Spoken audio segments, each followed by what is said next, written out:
Olá, meu nome é Maíra Rosa e vamos dar prosseguimento a mais uma aula de artes. O tema de hoje é impressionismo e pós-impressionismo. Temos por objetivo, então, conhecer o impressionismo, o pós-impressionismo e ver alguns expoentes importantes, algumas obras importantes de alguns artistas importantes desse período. Na nossa teorização, temos que deixar bem claro que nesse período foi descoberto sim a fotografia. E isso, ao invés de incomodar ou de se relacionar de forma negativa com alguns pintores da época, tornou-se um grande desafio, não é? Por quê? Porque eles tiveram que recriar suas formas, os seus fazeres, os seus modos de se relacionar com as cores, com a luz, não é mesmo?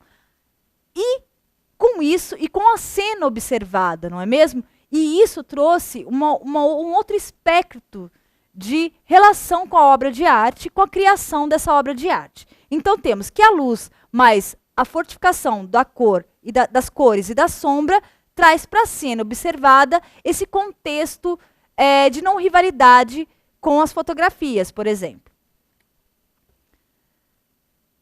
Claude Monet, um dos grandes expoentes do impressionismo, tem nessa obra, Impressão Nascer do Sol, a sua principal fonte de observarmos a natureza não mais de forma realista, não mais de forma figurativa, não é? Mas sim a sua impressão, a sua subjetividade.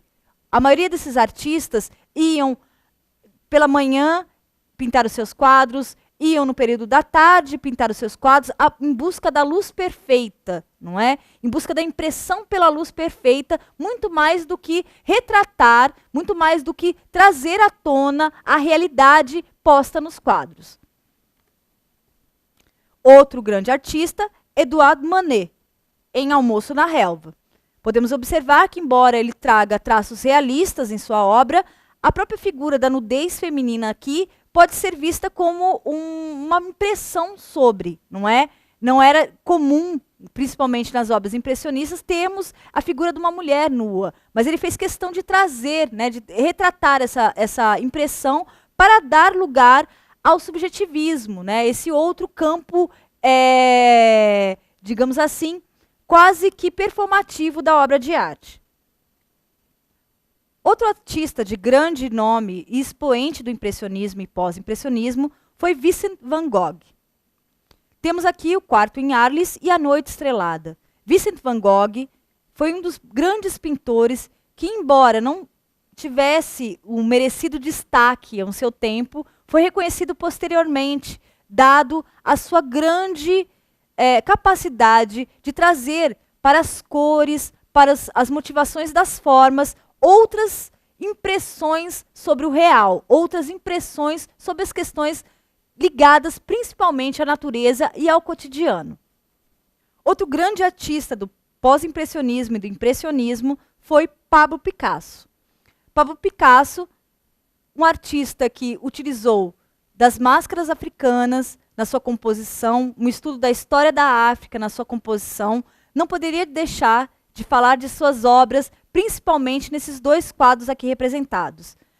Com grande tendência ao que iremos estudar mais tarde sobre a questão do cubismo, Pablo Picasso optou por desenhar as formas femininas, bem como retratar a guerra acontecida na Europa de forma ilustrativa, de forma, digamos assim, quase agressiva aos olhos, transformando as formas geométricas, as formas humanas, aliás, em formas geométricas.